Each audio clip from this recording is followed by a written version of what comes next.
ओम श्री गुरु सच्चिदानंद साईनाथ महाराज की जय।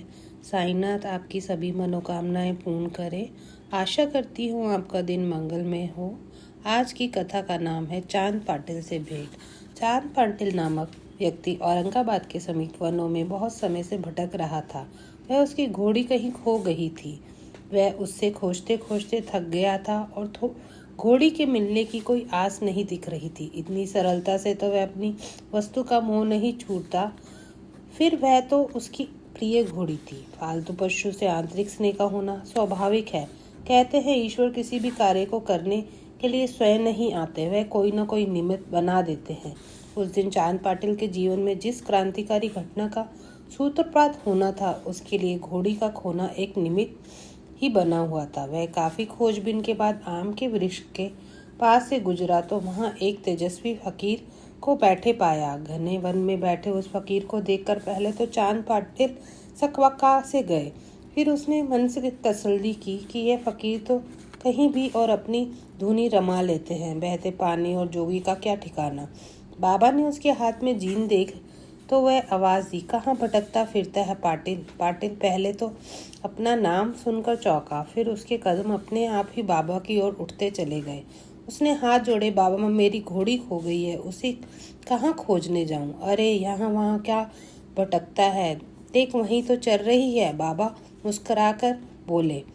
चांद पाटिल ने बाबा के संकेत की दिशा में जाकर देखा तो आश्चर्य का ठिकाना रहा। सचमुच उसकी घोड़ी तो वहीं मजे से घास चर रही थी। उसने घोड़ी को फुटकारा और जीन चढ़ाकर बाबा के पास ला खड़ा किया। बाबा चिलम सजाने की तैयारी कर रहे थे। पाटिल सोच ही रहा था कि घने वन में चिलम जलाने के लिए आग कहाँ से आएगी। इतने में जो दृश्य दिखा तो उससे वह भौचक्का रह गया। बाबा ने अपना चिमटा भूमि में दे मारा और जब चिमटा बाहर आया तो उसमें प्रज्वलित अंगारा था। दूसरा दृश्य तो और भी विस्मयकारी था। सटके के प्रहार से वहां की धरती से पानी निकलने लगा। बाबा ने साफे को पानी में भिगोकर चिलम पे लपेट लिया और चिलम पीकर बोले, ले अब चिलम पीकर सुस्ता ले। बाबा ने चिलम उसकी ओर बढ़ा दी। पाटिल ने चिलम ले ली और मनी मन विचार करने लगा कि उसके सामने बैठा बाबा कोई साधारण मनुष्य नहीं है, उच्च कोटि के आध्यात्मिक जीव है। उसकी विनती की कि बाबा मैं धूप गांव का अधिकारी हूँ, आपको मेरे साथ चलना होगा, मेरे परिवार पर अपने रहम करम डालने पड़ेंगे। यदि आप ना माने तो मैं और मेरी घोड़ी यहीं डेरा डाल देंगे। मैं तो शिरडी जा रहा हूँ, आप शिरडी अवश्य जाना, परंतु आपको मेरे गरीब खाने पर अपने चरणों की धूल देनी ही होगी।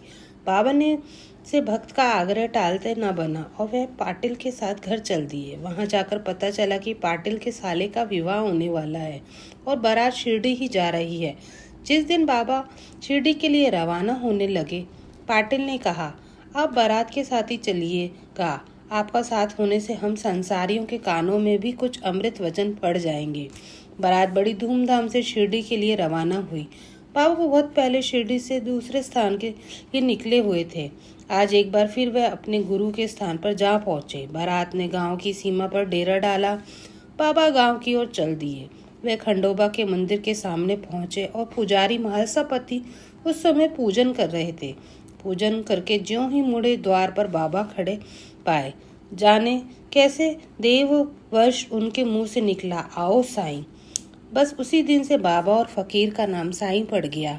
बाबा ने मंदिर के भीतर कदम रखते ही कहा, बहुत सुंदर, जी चाहता है इस शान जगह पर डेरा डाल दो। पुजारी महासापति को ना चाहने पर भी कहना पड़ा, साईं ये तो हिंदू मंदिर है।